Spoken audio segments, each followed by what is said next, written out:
Communist Orissa রাজ্য কমিটির সম্পাদক না শঙ্কর দাশগুপ্ত।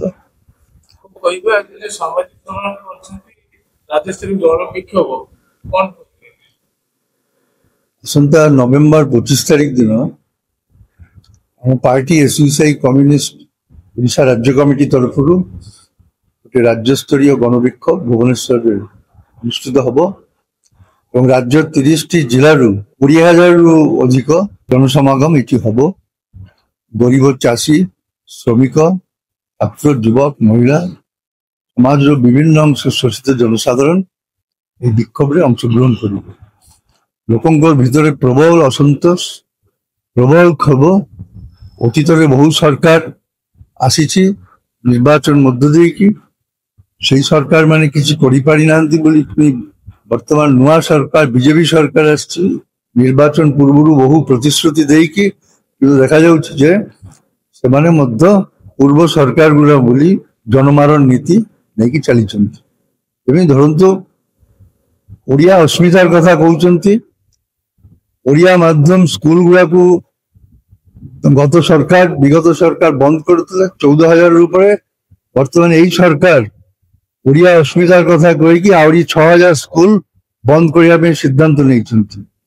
ମଦମୁକ୍ତ ଓଡ଼ିଶା କହିବା ସତ୍ତ୍ୱେ ବି ସେମାନେ ଆହୁରି 70ଟି ମଦ ଦୋକାନ ଏବଂ 3ଟି ମଦ କାରଖାନା ଖୋଲିବା ପାଇଁ ନିଷ୍ପତ୍ତି ନେଇଛନ୍ତି।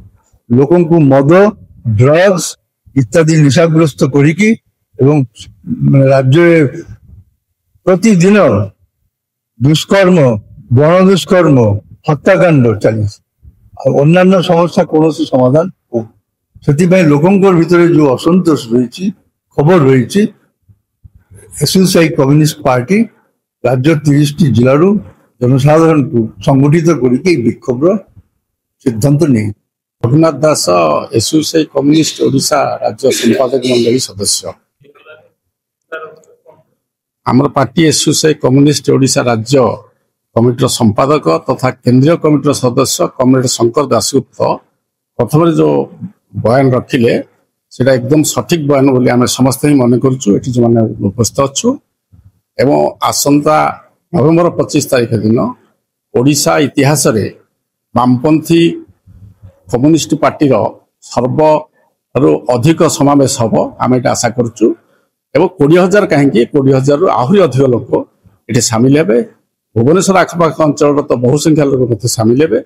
ଜନସାଧାରଣ ଯୋଉଭଳି ଭାବରେ ସମସ୍ୟାର ସମ୍ମୁଖୀନ ହେଉଛନ୍ତି, ସେ ସମସ୍ୟା ବିସ୍ତୃତ ଭାବରେ ଆଲୋଚନା ନ କଲେ ମଧ୍ୟ ଆପଣମାନେ ଅନୁଭବ କରୁଥିବେ, ସମସ୍ତେ ଅନୁଭବ କରୁଛନ୍ତି ଯେ ବର୍ତ୍ତମାନ ରାଜ୍ୟରେ ବିଜେପି ସରକାର ଆସିଲା ପରେ କେନ୍ଦ୍ରରେ ବିଜେପି ସରକାର ଅଛି, ଡବଲ ଇଞ୍ଜିନ ସରକାର।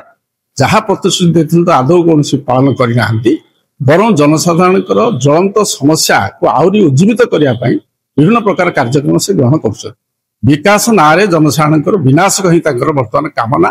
ବିଶେଷ କରି ଜମି ଅଧିଗ୍ରହଣ ସମ୍ପର୍କରେ ମୁଁ ଦୀପଦ କହିବି ଯେ ରାଜ୍ୟରେ ଜଳ, ଜମି, ଜଙ୍ଗଲକୁ କିଭଳି ଭାବରେ ଲୁଟ୍ କରି କର୍ପୋରେଟ ପୁଞ୍ଜିପତି ମାନଙ୍କୁ ହସ୍ତାନ୍ତର କରିବେ, ଏଇଟା ହେଇଛି ବର୍ତ୍ତମାନ ବିଜେପି ସରକାରଙ୍କ ମୂଳ ଉଦ୍ଦେଶ୍ୟ।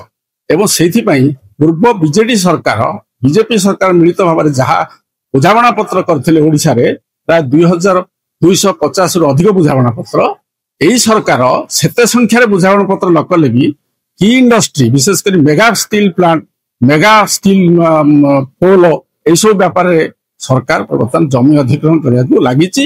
ଏବଂ ସେଇଥିରେ ଓଡ଼ିଶାରେ ଆମର ସଂଗଠନ ତରଫରୁ AIKKMS ସଂଗଠନ ଏବଂ ଏସୟୁସିଆଇ କମ୍ୟୁନିଷ୍ଟ ସଂଗଠନ ତରଫରୁ କେଉଁଝର ଜିଲ୍ଲାରେ ମଧ୍ୟ ବଡ଼ ଆନ୍ଦୋଳନ ଚାଲିଛି।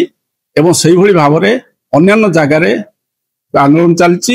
କଳାହାଣ୍ଡିର ଗନ୍ଧମାର୍ଦ୍ଦନ ପର୍ବତକୁ ଯୋଉଭଳି ଭାବରେ ଆଲୁମିନିୟମ ଉତ୍ପାଦନ କରିବା ପାଇଁ ବେଦାନ୍ତ କମ୍ପାନୀକି ଦିଆଯାଉଛି, ତା ବିରୁଦ୍ଧରେ ମଧ୍ୟ ଆନ୍ଦୋଳନ ଚାଲିଛି। ଏବଂ ସମଗ୍ର ରାଜ୍ୟରେ ବର୍ତ୍ତମାନ ଆନ୍ଦୋଳନର ଏକ ହାୱା ସୃଷ୍ଟି ହୋଇଛି। ଏବଂ ଆମର ସଂଗଠନ, ଆମର ପାର୍ଟି ତାର ନେତୃତ୍ୱରେ ବର୍ତ୍ତମାନ ଅଛନ୍ତି। এই ସରକାରଙ୍କୁ ଆମେ ଜଣାଉଛୁ ଏବଂ ସରକାର ଯଦି ଏଥିରେ କୌଣସି କର୍ଣ୍ଣପାତ ନ କରିବେ ତାହେଲେ ଆଗାମୀ ଦିନରେ ବ୍ୟାପକ ଆନ୍ଦୋଳନ ହେବ, ପ୍ରତିରୋଧ ଆନ୍ଦୋଳନ ହେବ ଏବଂ ସେହି ଆନ୍ଦୋଳନ ରୂପ ବହୁ ଭୟାବହ ହେବ ବୋଲି ଆମେ ଆଶା କରୁଛୁ। ମୋ ନାଁ ସ୍ୱୟଂପ୍ରଭା ନାୟକ, ଏସୟୁସିଆଇ କମ୍ୟୁନିଷ୍ଟ ରାଜ୍ୟ ସମ୍ପାଦକ ମଣ୍ଡଳୀ ସଦସ୍ୟ। ଏସୟୁସିଆଇ କମ୍ୟୁନିଷ୍ଟ ପକ୍ଷରୁ ଆଗାମୀ ନଭେମ୍ବର 25 ତାରିଖ ରାଜ୍ୟରେ ଏକ ବିଶାଳ ଗଣବିକ୍ଷୋଭର ଆୟୋଜନ କରାଯାଉଛି। ସାରା ରାଜ୍ୟର ସମଗ୍ର 30ଟି ଜିଲ୍ଲାରୁ 20,000 ঊর্ধ্ব জনগণ ছাত্র যুবক মহিলা চাষী মূলକ সর্বস্তরର ଜନଗଣ এই বিক্ষোভରେ ସାମିଲ ହଉଛନ୍ତି।